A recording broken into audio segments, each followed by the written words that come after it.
आज हम लोग कक्षा 12 के गणित के पहले लेसन के बारे में बात करेंगे। पहला लेसन जो आपका है ना, संबंध एंड फलन है। क्या है? संबंध एंड फलन। संबंध और फलन के बारे में बात करेंगे। तो पहले बात करेंगे हम संबंध में। क्या बात करेंगे? संबंध। संबंध, ठीक है। संबंध, संबंध जो है ना, तीन प्रकार के होते हैं। संबंध तीन प्रकार। एक होता है स्वतुल्य संबंध, ठीक है। एक स्वतुल्य संबंध और दूसरा होता है आपका सममित संबंध। सममित संबंध, ठीक है। और आपका तीसरा जो संबंध होता है, तीसरा, उसका नाम है संक्रामक संबंध। संक्रामक संबंध, ठीक है। क्या नाम है इसका? संक्रामक संबंध। तो पहले संबंध के बारे में अगर बात करें तो पहला संबंध आपका है स्वतुल्य संबंध, ठीक है। कैसा है? स्वतुल्य संबंध। स्वतुल्य संबंध, स्वतुल्य संबंध के लिए नियम होता है, यदि A belong to capital A belong to capital, यदि कोई अवयव जो है समुच्चय से बिलोंग करे, यदि कोई अवयव समुच्चय से बिलोंग करे, तो उसका रिलेशन स्वयं के साथ A one A belong to R होगा, आर होगा, तो वह क्या कहलाएगा? स्वतुल्य संबंध। क्या कहलाएगा? स्वतुल्य संबंध, ठीक। यदि कोई अवयव ए बिलोंग टू करे कैपिटल ए से, ए बिलोंग करे समुच्चय से, उसका रिलेशन स्वयं के साथ, स्वयं का रिलेशन स्वयं के साथ यदि बिलोंग करेगा आर से, तो उसे बोला जाएगा स्वतुल्य संबंध। दूसरा संबंध आपका होता है सममित संबंध। क्या नाम है? सममित संबंध। सममित संबंध जो होता है ना, इसमें दो नंबर होते हैं, A1, A2 belong to capital ए। यदि A1, A2 belong to R, A1, A2, ठीक है। A1, A2 belong to are से यदि A2, A1 belong to are प्राप्त हो तो उसे सममित संबंध कहते हैं। सममित संबंध कहते हैं, ठीक है। क्या कहते हैं? यदि ए कामा बिलोंग टू कैपिटल ए हो, ठीक है। यदि कोई अवयव हो जो समुच्चय से बिलोंग करे, कोई अवयव यदि समुच्चय से बिलोंग करे, यदि उसका रिलेशन स्वयं के साथ ए बिलोंग टू आर होगा, मतलब ए का रिलेशन ए के साथ हो, तो उससे बोला जाएगा स्वतुल्य संबंध। यदि दूसरा है आपका सममित संबंध। सममित क्या है? A1, A2। क्या है? A1, A2 belong to capital, A1, A2 belong to capital. यदि A1, A2 belong to are हो और से यदि A2, A1 बिलोंग आर प्राप्त हो, मतलब A1, A2 का रिलेशन और A2, A1 का रिलेशन यदि प्राप्त होगा, तो उसे बोला जाएगा सममित संबंध। इसके बाद आता है ना आपका थर्ड नंबर। थर्ड क्या आपका? संक्रामक संबंध। क्या? संक्रामक संबंध।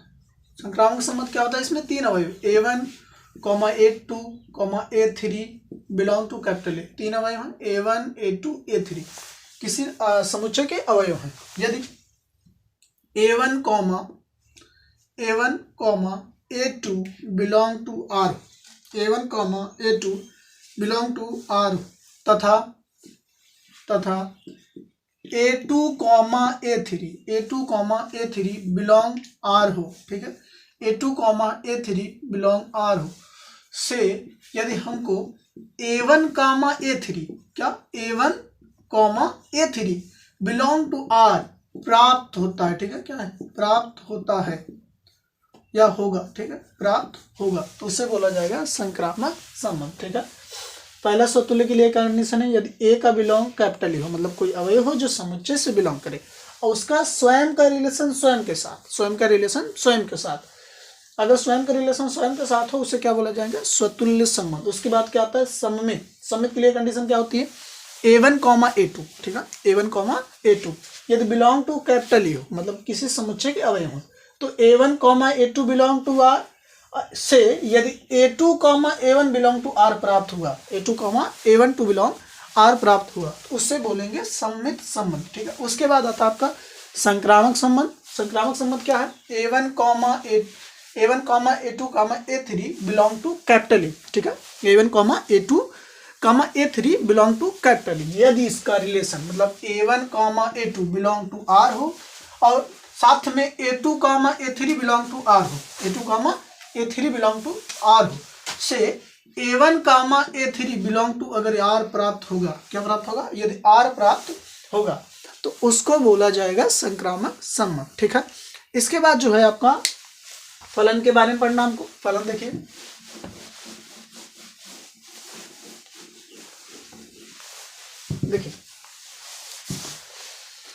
हम लोग फलन के बारे में पढ़ेंगे। फलन दो टाइप के हैं, अभी उसके बारे में पहले पढ़ लेंगे। पहले देखिए कक्षा 11 में थोड़ा सा चले जाते हैं। ठीक है, ये आपका इधर वाला जो हिस्सा होगा इसको बोला जाएगा डोमेन, और इसको बोला जाता है कोडोमेन। इसको डोमेन, इसको कोडोमेन। इसको बोला जाता है यक्स, इसको बोला जाता है एफ एक्स। ठीक है, इसका संबंध इसके साथ है यफ। ठीक है, इसको बोला जाता है आपका प्रांत। क्या बोला जाता है, प्रांत। इसको बोला जाता है सह प्रांत। क्या बोला जाता है, सह प्रांत। प्रांत सह प्रांत, x F x, domain codomain. ठीक है, ये डोमेन आपका लेफ्ट हैंड वाला क्या कहलाएगा, डोमेन। राइट हैंड वाला क्या कहलाएगा, कोडोमेन। लेफ्ट हैंड वाला जो होगा उसको डोमेन या प्रांत या यक्स, लेकिन जो राइट हैंड वाला होगा उसको बोले जाएंगे कोडोमेन, कोडोमेन सह प्रांत या एफ। ठीक है, और इसको कभी कभी वाई भी बोला जाता है। ठीक है, वाई क्या काम करेगा, सह प्रांत का। ठीक है, और बात सुनिए, इसको बोला जाता है प्रतिबिंब। क्या बोला जाता है, प्रतिबिंब। और इसको बोला जाता है पूर्व प्रतिबिंब। ठीक है, पूर्व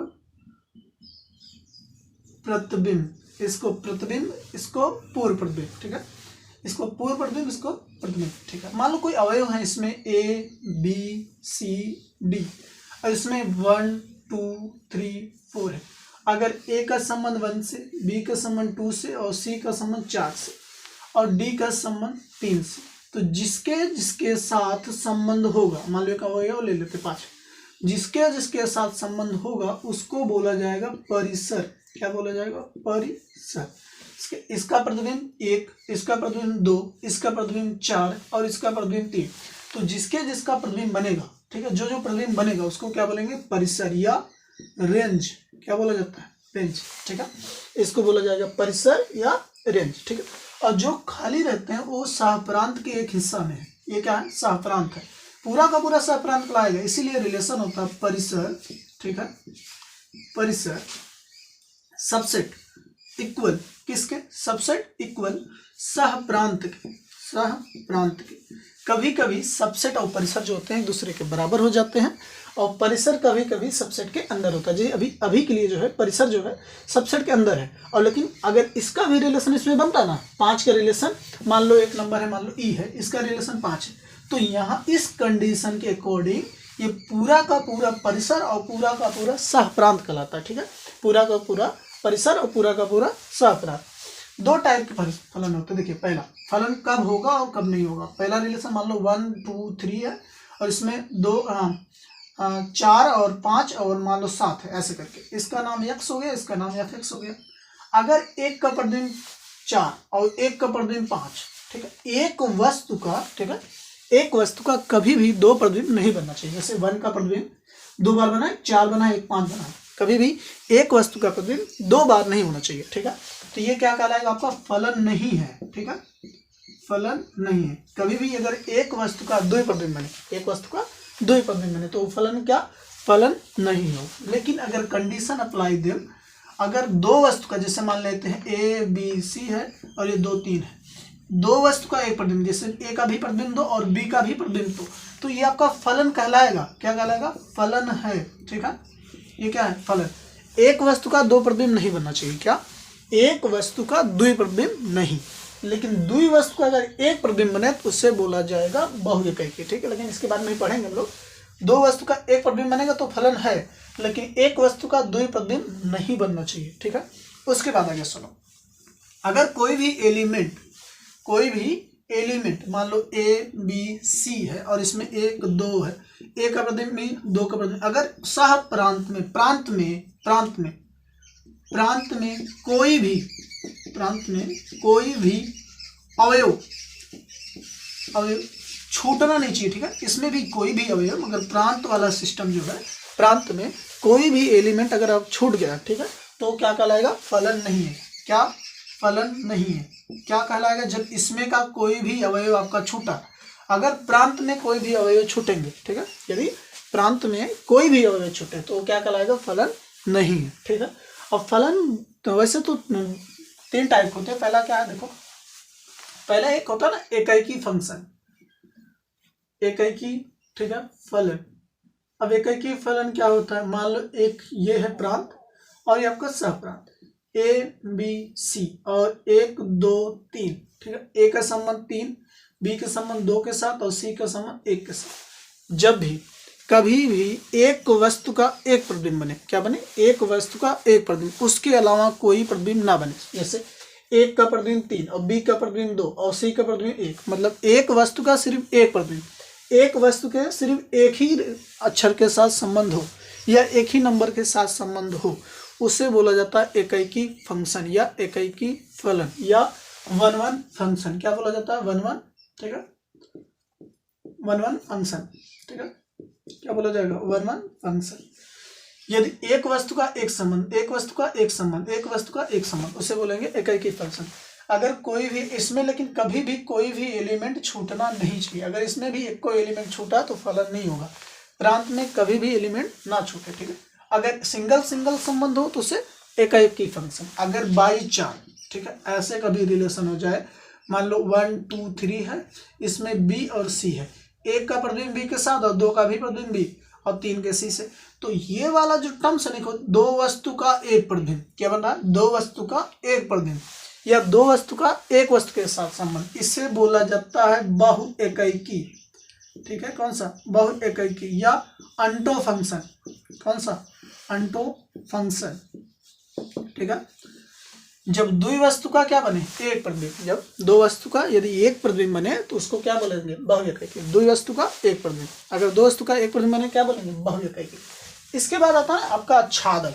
आच्छादक के लिए कंडीशन, ठीक है, यहाँ देखिए, यहाँ जगह आच्छादक के लिए एक आता है ना, उसके बाद आच्छादक।